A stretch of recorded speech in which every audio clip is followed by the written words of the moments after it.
बिहारमध्ये एनडीएला भरघोस मतांनी जनतेने विजयी केलेला आहे। आमच्यासोबत भारतीय जनता पार्टीचे वरिष्ठ नेते प्रवीण दरेकर साहेब आहेत। सर, बिहारमध्ये प्रचंड मतांनी भारतीय जनता पार्टी आणि जे तुमचे सहयोगी दल आहे ते जिंकले आहेत। नेमकं काय म्हणाले या विजयावर? देशाचे पंतप्रधान नरेंद्र मोदी साहेब यांच्यावर बिहारच्या जनतेनं विश्वास टाकलेला आहे। त्याचबरोबर नितीश कुमार हे ज्या पद्धतीनं बिहारला विकासाकडे नेत आहेत त्यांच्याबद्दल एक प्रेम बिहारच्या जनतेचं आहे आणि त्यामुळे मोदी साहेबांवरचा विश्वास आणि नितीश कुमार यांची कार्यक्षमता आणि ज्या पद्धतीनं बिहार विकसित होतोय गेल्या 10-12 वर्षामध्ये त्याच्यावर लोकांनी या ठिकाणी शिक्कामोर्तब केलं आहे। आणि विशेषतः आपण बघाल की 2011-12 पासून जर 23-24 पर्यंत बिहारच्या विकासाची गती बघितलीत तर साधारणतः दुप्पटनं GSDP वाढलेला आहे। पर कॅपिटा इन्कम त्यांचं साधारणतः पहिलं 20-22 हजार होतं ते 30 हजारावर त्या ठिकाणी गेलं आहे। आज महिला भगिनींनी तर वन साईड त्या ठिकाणी मॅन्डेट एनडीएला दिला। याचं कारण त्या ठिकाणी महिलांसाठी मुख्यमंत्री कन्या उत्थान योजना असेल, सायकल योजना असेल, त्या ठिकाणचे महिलांच्या संरक्षणासंदर्भात वेगवेगळ्या प्रकारच्या योजना असतील, पक्कं घर योजना असेल, हे राज्यस्तरावर त्या ठिकाणी नितीशजी करत होते।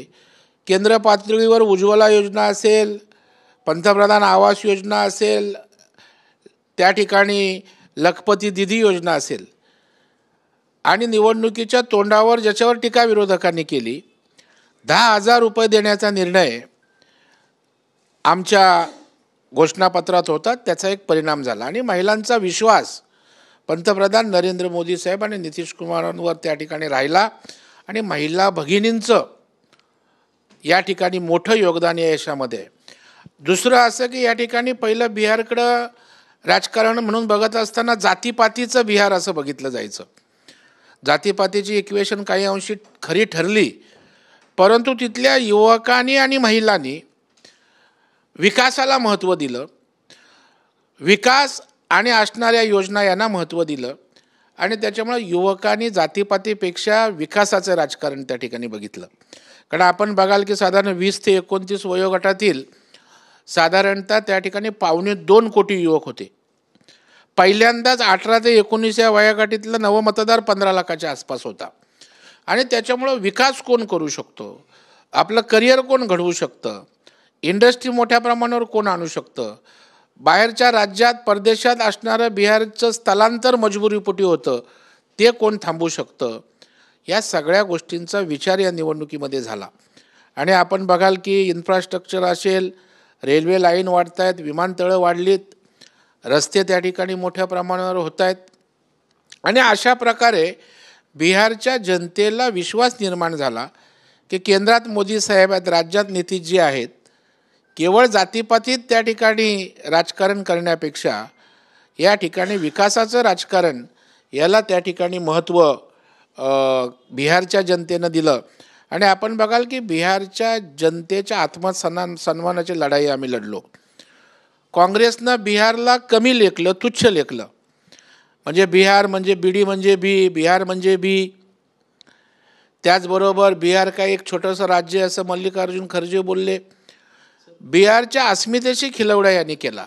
त्याचबरोबर बिहारच्या सन्मानाच्या गोष्टी मोदी साहेबांनी केल्या, नितीशजी तर होतेच, त्याच्यामुळं बिहारच्या जनतेने आम्हाला पसंती दिली। राहुल गांधीने वोट चोरीचा मुद्दा लावून धरला होता, तो कुठेतरी फोल ठरलेला आहे, जनतांनी त्यांना नाकारलं। कसं आहे, सारख्या वेळेला नौटंकी चालत नाही। तुम्ही एखाद्या वेळेला एखादं खोटं करून लोकसभेला खोटं नॅरेटिव्ह सेट केलं, विधानसभेला लोकांना लक्षात आलं।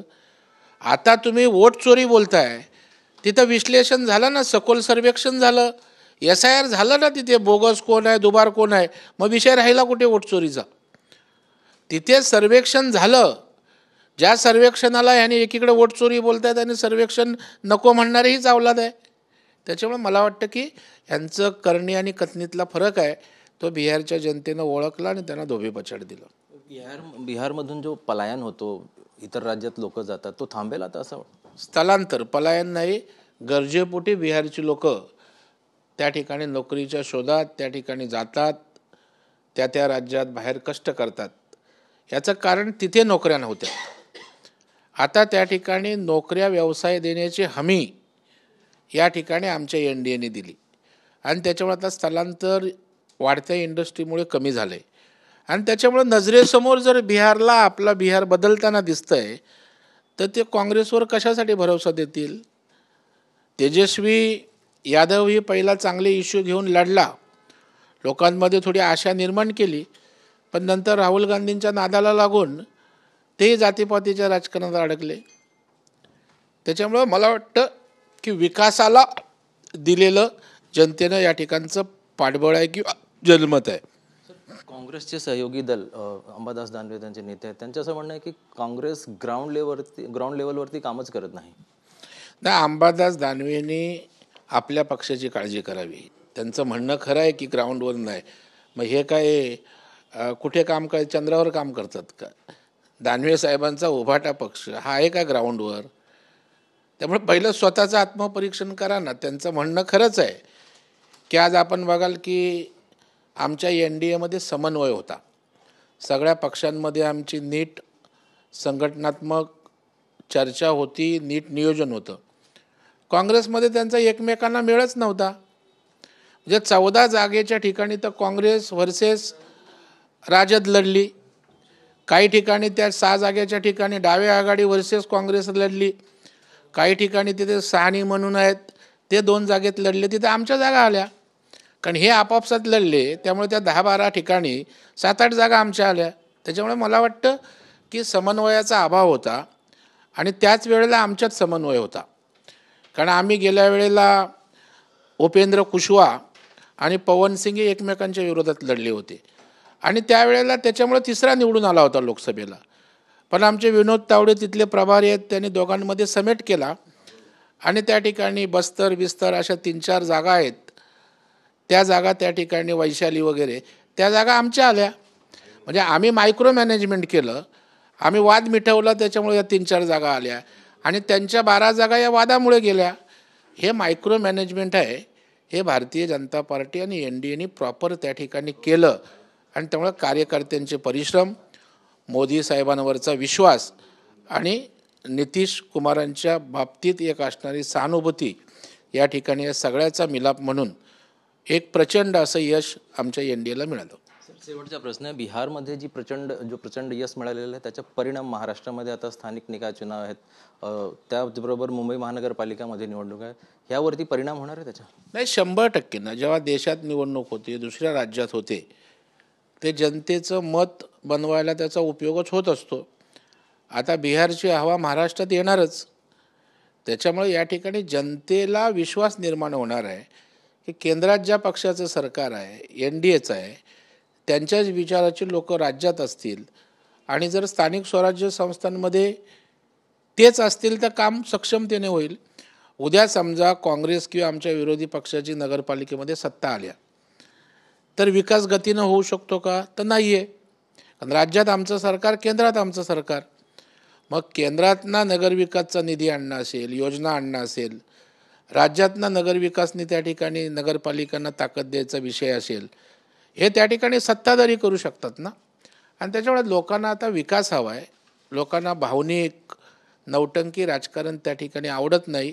बाप दाखवण्यात श्राद्ध घाल अशा प्रकारची पिढी विकासाभिमुख अशी तयार झाली आणि त्याच्यामुळे आता कामच करावं लागणार आहे. लोक भूलभुलैयाच्या मागे जात नाहीत. मुंबई महानगरपालिकाबाबत काही ठामपणे सांगणार का?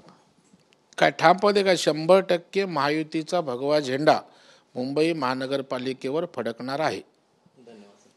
तर हे होते प्रवीण दरेकर साहेब. बिहारमध्ये प्रचंड यश मिळालेलं आहे, त्यानंतर आता मुंबई महानगरपालिकामध्ये सुद्धा महायुतीचा झेंडा फडकणार असं ठाम विश्वास त्यांनी व्यक्त केलेला आहे.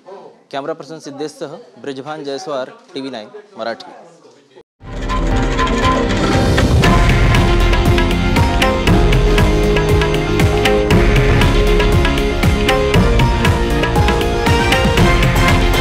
हे आहे देशातील नंबर 1 न्यूज नेटवर्क आणि आपण पाहत आहात TV9 मराठी. एकमेव